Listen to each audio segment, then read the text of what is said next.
The third Ant-Man opened the fifth phase. The movie was big and controversial, but very important because it introduced the next big threat after Thanos, Kang the Conqueror. Kang boasted that he destroyed the Avengers, planets and entire universes, but did he meet Thanos? Did Kang fight the mighty Titan? For answers, I turned to the comments of the writers and directors, remembered the concepts and cut scenes of all Marvel films. And I found a huge amount of unused materials that could change, if not everything, then a lot. Alternative endings turned out to be especially important because at the end of the picture, the authors usually show or hint at what will happen next. You don't need to go far, let's take a fresh example. It's no secret that the authors of Quantum Mania changed the ending of the picture. The Ant and the Wasp were originally planned to remain trapped in the quantum realm, but in the theatrical version they end up on the loose. In the alternate ending of Avengers 4, Thanos survives. And in the Eternals, there were 9 versions of the first scene after the credits. One of them was incredibly important for the backstory of Thanos, Celestial in the Eternals sequel. In general, I made a small assembly of alternative endings, mainly considered projects of the fourth phase, because it is the most relevant for future projects. Put like under the video and enjoy watching. Oh, I almost forgot, of course, we will analyze the meeting between Thanos and Kang. I even have the idea that Rama Tut, the cybernetic version of Kang, suffered from Thanos' snap. The snap works simply, destroys half the population of the universe, but what if its population is odd? It turns out that there was a resident who was sawn in half. Perhaps he turned out to be a variant of Kang, the lower part of his body turned into sand, he had to insert prostheses. By the way, if their material is adamantium or vibranium, then I do not envy the heroes who will fight this cybernetic monster. Okay, both post-credit scenes of the Ant are great, but let's move from theories to facts. And the first fact is that Thanos and his brother Eros could be robots created by Arishem the Judge. The theatrical ending of the Eternals ends with the group of Eternals being taken in by the leader Celestial. And in the post-credits scene, Thanos' brother greets the rest of the Eternals and says he knows how to save their friends. An extended version of this scene was filmed. In it, Eros, Athena and the rest of the Eternals sit down at the table and communicate with Arishem the Judge with their eyes closed. Only the Supreme Eternal, that is, their leader, can communicate with the Celestial. In the film, Ajak spoke with Arishem, and then Cersei, who replaced her as the Supreme Eternal. This scene confirms Eros and Thanos' connection to the Celestials. It turns out that Eros was an Eternal from the planet Titan. He and Thanos were created by Arishem to protect the Celestial seat inside the planet. This scene also explains the deformity of Thanos.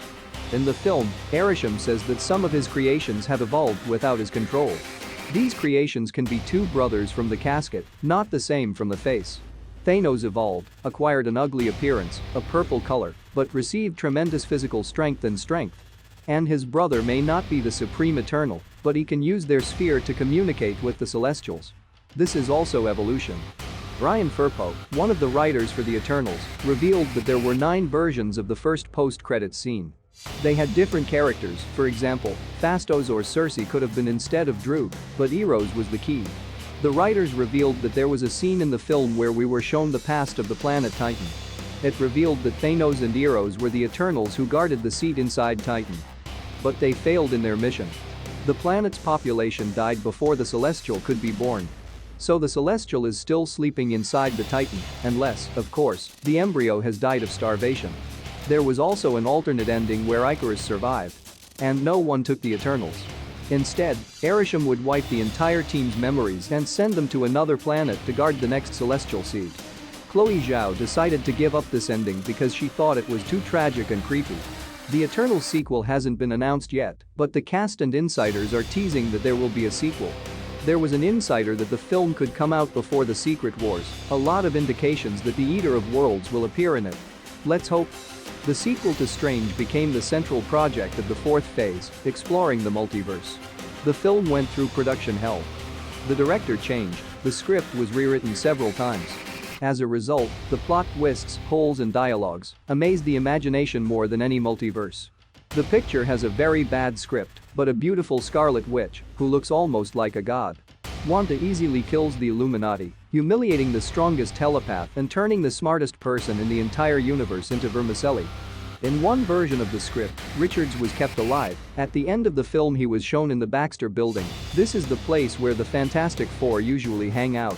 Richards would have watched all the events of the Strange sequel through some kind of device, most likely a time machine. In general, the scene was hot, but even hotter scene is an alternate version of the first scene after the credits. In it, Strange also gains a third eye, but switches places with his dark alternate universe version. The one who was tempted by the Darkhold destroyed a reality and died in the battle of two magicians. As a result, good Steven would be locked in this dead universe, and his evil version would remain in ours. Write in the comments how you like this dark version of the ending. Of course, she would change a lot, because Strange is important to Avengers 5 and 6. High magic is one of the few things that can be used to counter the Kansas Council. In comics, magic is officially recognized as the most powerful force. Curiously, in the sequel to Strange, we are shown a dead version of Thanos. The once mighty Titan has been leaked 4 times already, in the What If series, in the second strand, and twice in the final. At the end of the movie, Tony erases Thanos from reality. He turned to sand, but did not die. His soul and mind ended up in the Soul Stone. In a cut scene of the ending, the Ancient One says that the stones are not capable of resurrecting the dead, but they can bring back those who disappeared after the snap. Therefore, the Black Widow cannot be returned, but the erased half of the universe can. Marvel writers have confirmed that Tony's snap is a projection of Thanos' snap from Infinity War. As we know, they were able to return the heroes in half of the universe, which means that Thanos can be returned in the future because he is still alive, although he has lost his physical shell. In addition, in the alternative ending, immediately after the click, just like Thanos, he enters the pocket world of the Soul Stone, where he communicates with his daughter. The scene is touching, but let's understand that Tony is not communicating with the real Morgan, but only with the image of his daughter, which he imagined. Tony wanted to convince himself that he had done the right thing by sacrificing himself, but depriving his daughter of her father and Pepper of her husband. The scene is important to Tony's personality, but test screenings made it clear that it didn't work for the audience, so it was cut from the theatrical version. There is a theory that the One Who Remains needed Tony because he was the one who discovered the Mobius strip and the possibility of time travel. We know that the One Who Remains through TVA agents forbade changing time and influencing the sacred timeline. But for the Avengers, he made an exception because their time travel and defeat of Thanos was important to him. The fact that the Avengers were an exception was confirmed personally by Ravonna in the series. Nathan Richards needed Tony to discover the Mobius strip so that thousands of years later he could use this discovery personally for time travel. In essence, He Who Remains was the scriptwriter of the 616 universe. He influenced its events in order to ultimately create himself. It was Richards who made sure that at the end of time, 2 versions of Loki ended up in his stronghold. He planned everything. Every plot twist. And of course he knew about Thanos, the Mad Titan, and the Avengers were an important part of his plan to preserve the sacred timeline. TVA even mentions Thanos and the Eternals from Titan. But whether He Who Remains Thanos met personally, that's the question. There are no trophies of the Mad Titan in his citadel to confirm that Richards destroyed any version of Thanos. No propeller sword, no infinity gauntlet. I hope he wears it, because it's cold in space, no matter how you catch a cold. However, Thanos could destroy his variants. The same Kang the Conqueror destroyed entire universes. Of course, among their inhabitants there could be variants and versions of Thanos. Write in the comments if Thanos, without a glove, armed only with a sword, could defeat Khan from the Quantum Mania ending. In my opinion, Khan would have used telekinesis to take Thanos' sword and plunge it into his opponent's chest. Or tritely strangled Thanos with telekinesis, like Darth Vader. Although it is unlikely that he could hold the Mad Titan, all the same, he is immensely strong. In general, write your thoughts about the winner of the battle in the comments. It is also worth remembering that Venom and Mysterio were cut from the theatrical version of No Way Home. Both could appear in the final battle. We have been waiting for the battle between Venom and the Spider since the first part of the symbiote, so the authors committed a crime against humanity by cutting Venom out of the final battle. Friends, that's enough for today. There are many more cut scenes from Phase 4 projects.